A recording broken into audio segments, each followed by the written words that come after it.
regarding the possible true age of the Great Pyramids outlaid many fragments of evidence, strongly suggesting they predate a number of past advanced lost civilizations.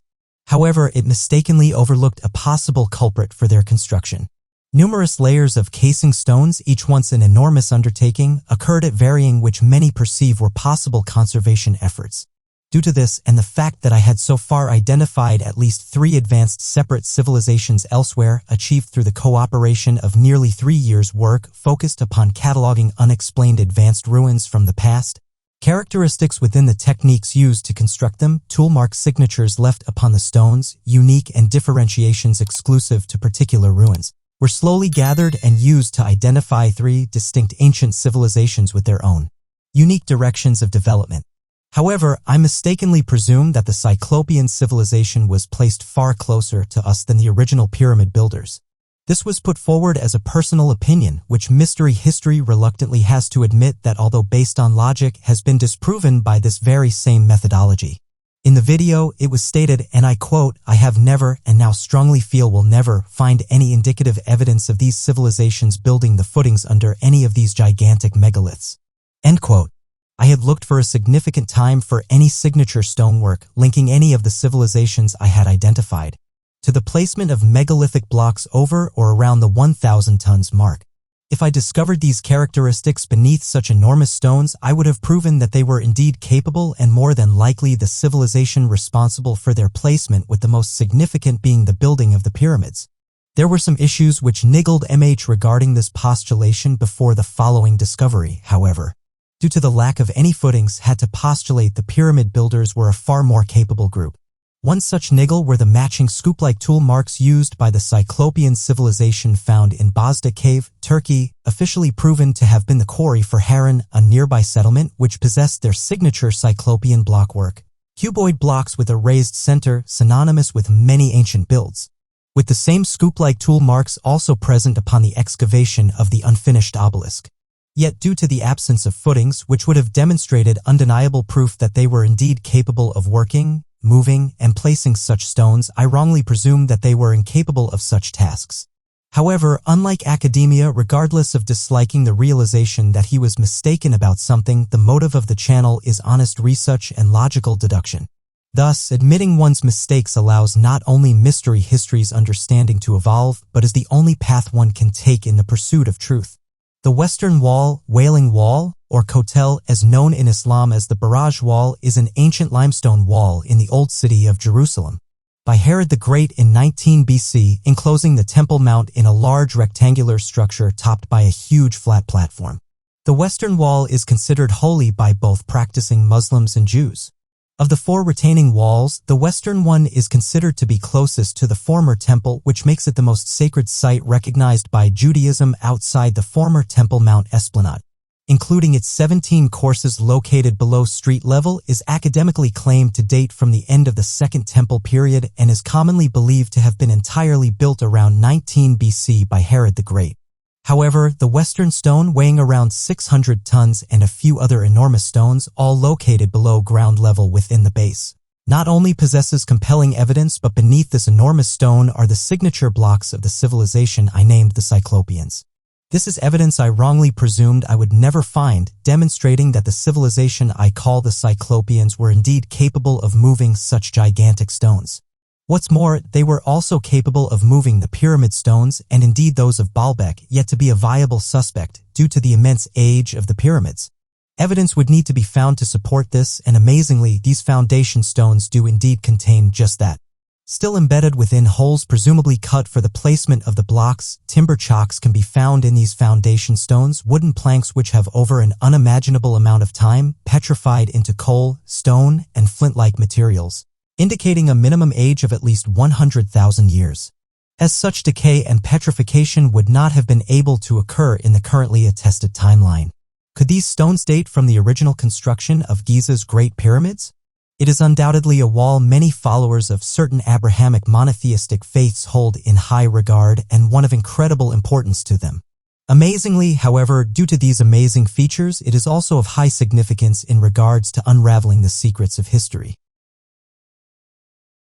There are many areas of modern historical study and the conclusions thereof which not only are incorrect, but carefully planned, highly funded, and precisely executed convolutions of our true history. Theft of our true origins and what lost civilizations were once capable of creating. Systematically obliterating our heritage all around us. Something the channel witnesses on a daily basis. There are many possible reasons for the motivation for such callous actions, yet all are ultimately found to have nefarious intentions, greed, power, control, and paradigm.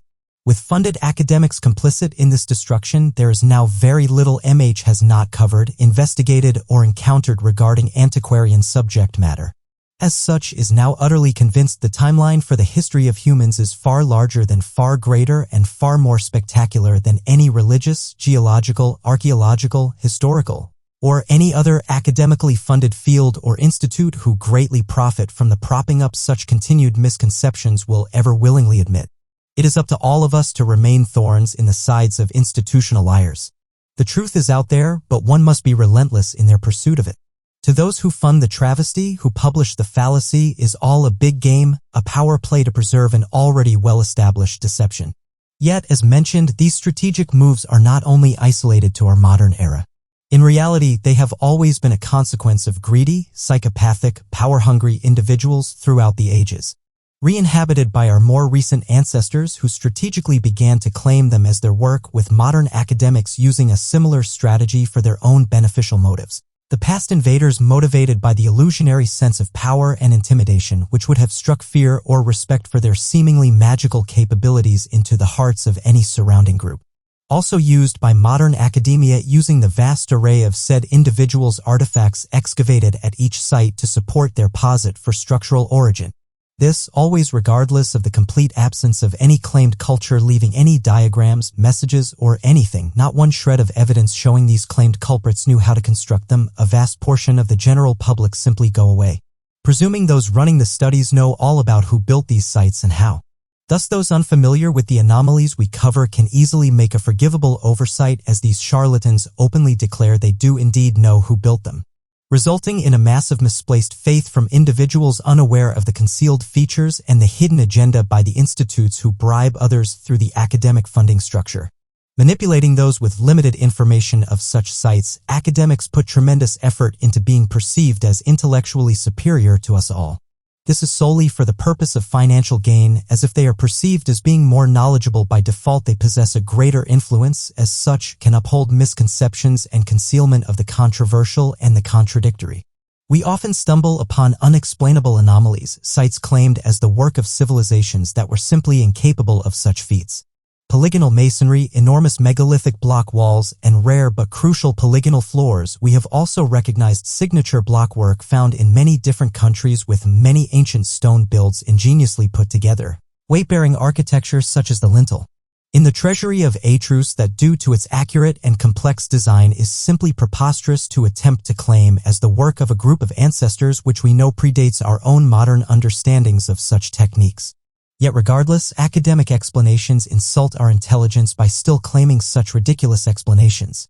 It seems that due to the fact that academia not only wants to continue to appear accurate and all-knowing in their explanations as to who built said structures, but also due to the clearly funded structure and the orchestrated efforts to conceal our past, is also to possibly conceal realizations that could arise within one's ponderings from the exposure of the complete picture of inexplicable, technologically advanced ruins.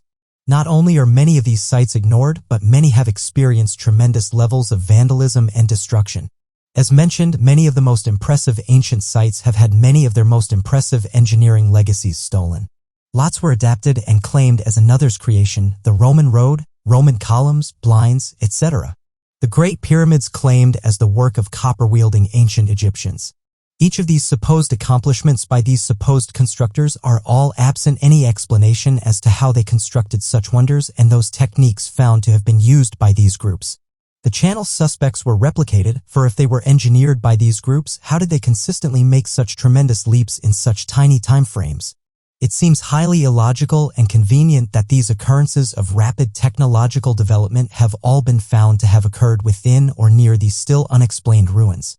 This clearly seems to have been due to the fact that just as we don't know how they were constructed, neither did our distant ancestors. They would have undoubtedly looked upon such accomplishments with awe and respect, a reaction they eventually crave from their enemies and allies alike. Are absent any explanation as to their construction. They do still, fortunately, possess countless features missed by the thieves of our heritage, which not only support all I have claimed for over 3 years. A motive for this would be an attempt to support the mainstream paradigm of the builders of such.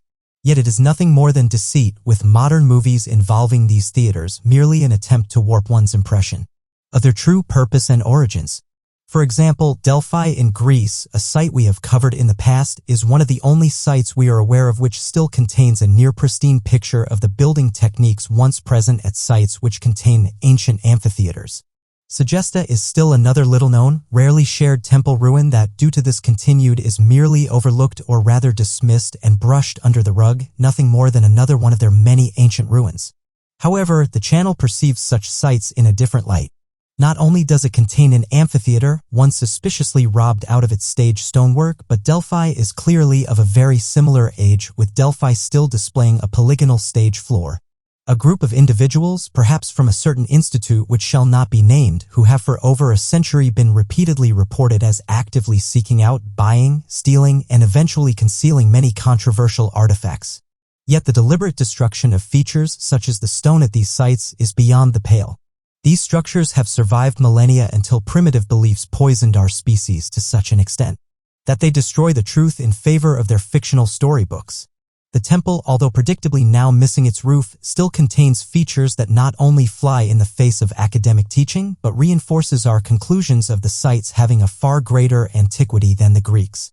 And regardless of the attempts to destroy its advanced anomalies, advanced features are also found in the foundation blocks, out of reach of this group of morally deficient vigilantes.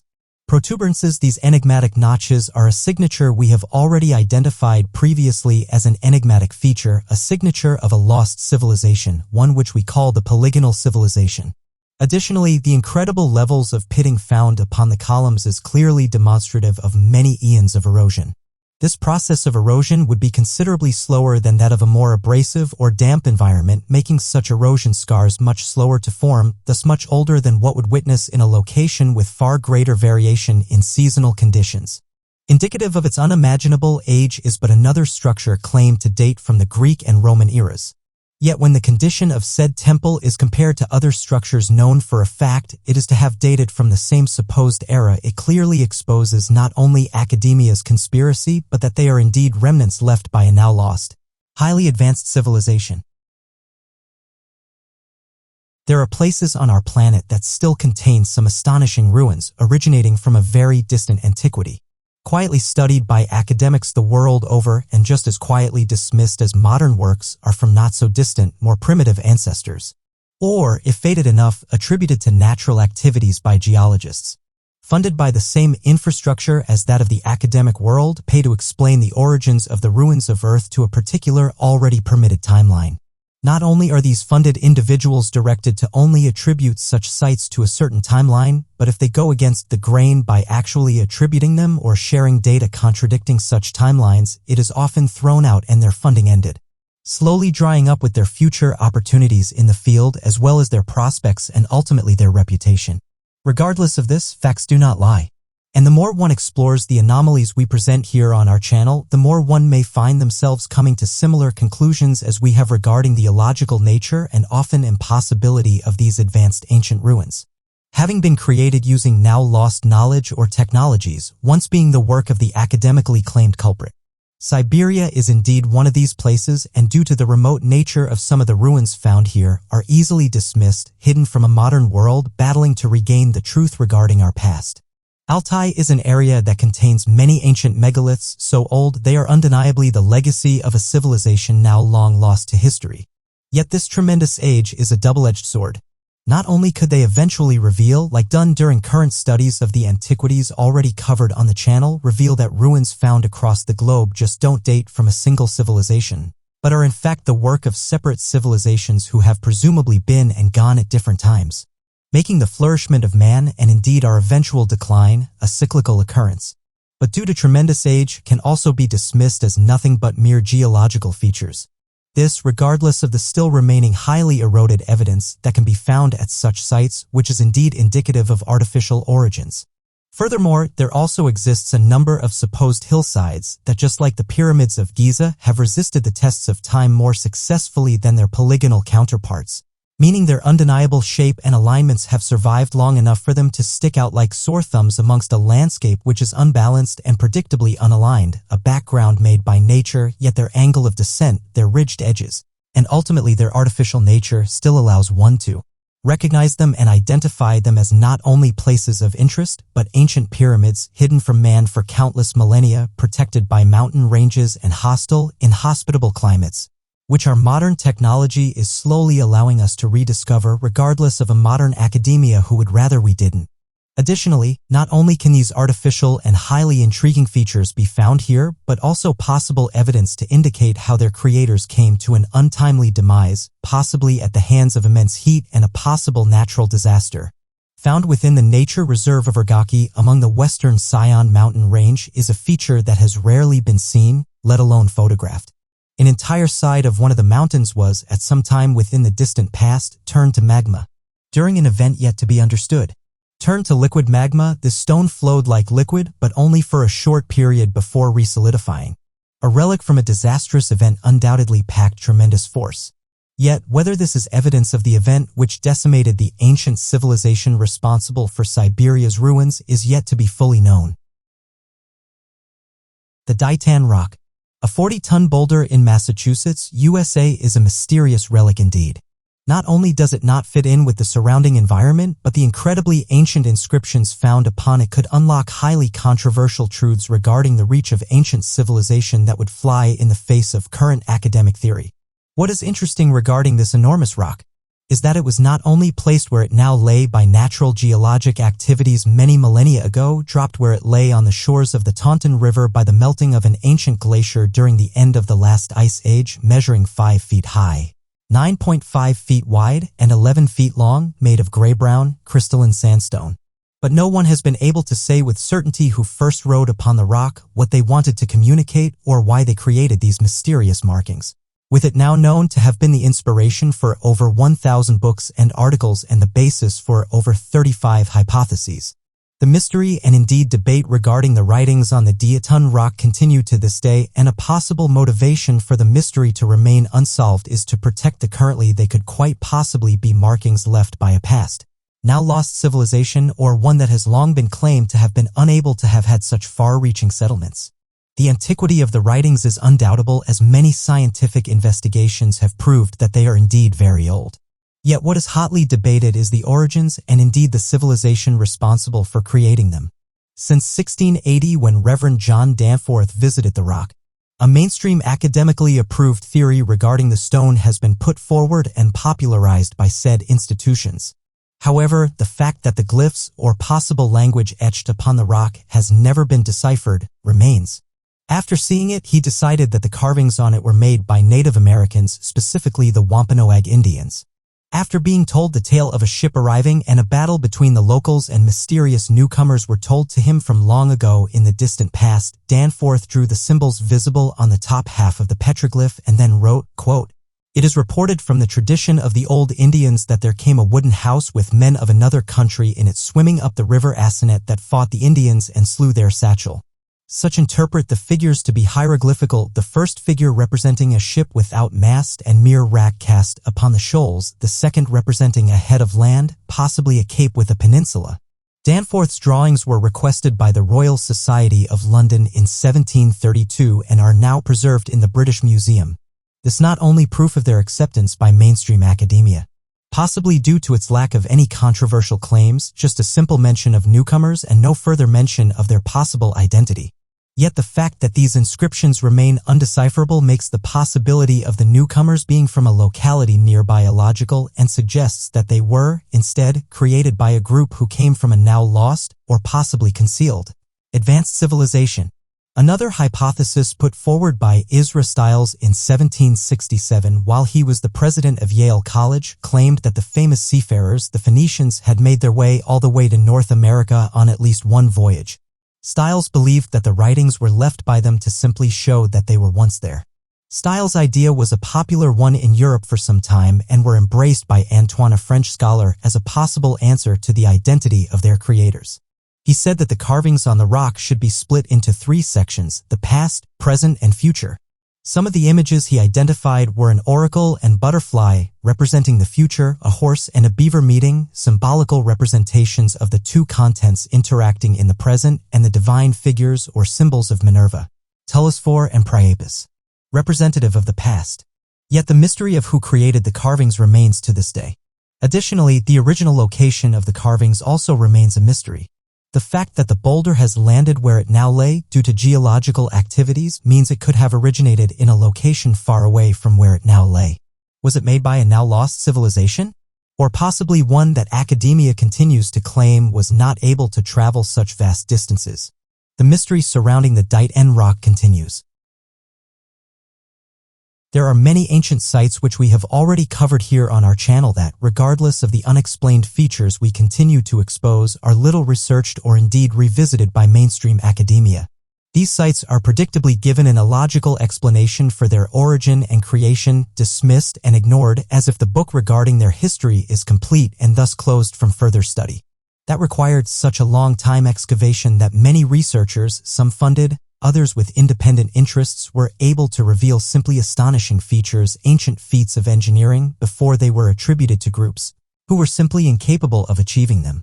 The Hypogeum in Malta is one such place, a place we have covered before, that regardless of the academic denial of unexplained discoveries continues to be well known for the 6,000 ancient burials found within the ruins, with no less than 6 elongated, unexplainable skulls possibly attached to corpses discovered amongst them.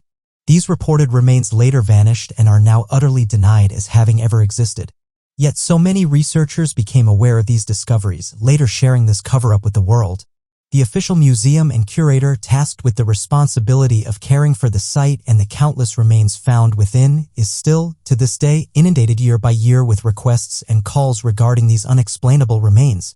So many, in fact, that the official body was compelled to put up an official statement regarding the lack of any such remains in their care, along with a denial of them ever having existed. There are many more anomalies, no less astonishing, still hidden within the Hypogeum. Anomalies which are no less difficult to explain or indeed deny as existing. Known as the Oracle Room, there is a place within this complex construction which, if one stands upon a specifically made altar, their voice can mysteriously be heard throughout, even its speaking level, as if amplified and complemented by the structure's entire design. Yet the most interesting thing regarding this incredible feature is the resonance in which it converts one's voice to and the effect this can have on the human brain. Known as the holy frequency, the Hypogeum not only carries one's voice throughout, but does so at 111 Hz.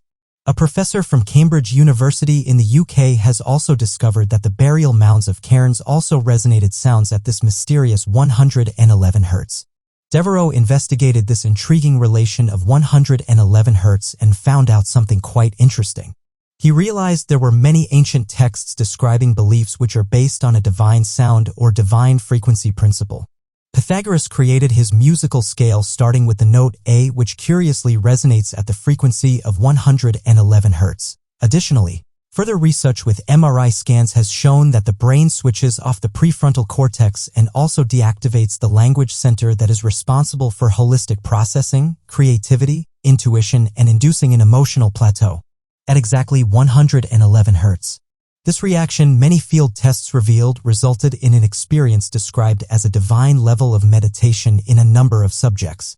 This trance, some now believe, allows one to get connected with the universe, God, or a creator. The question is, who knew such advanced knowledge so far back within antiquity? How were they able to create such stone structures, which amplified one's voice to exactly this frequency?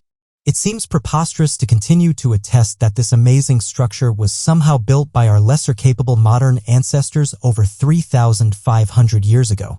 With such amazing discoveries and cover-ups which have been made here, we feel that we have merely scratched the surface in modern times of the secrets this mysterious place must hold.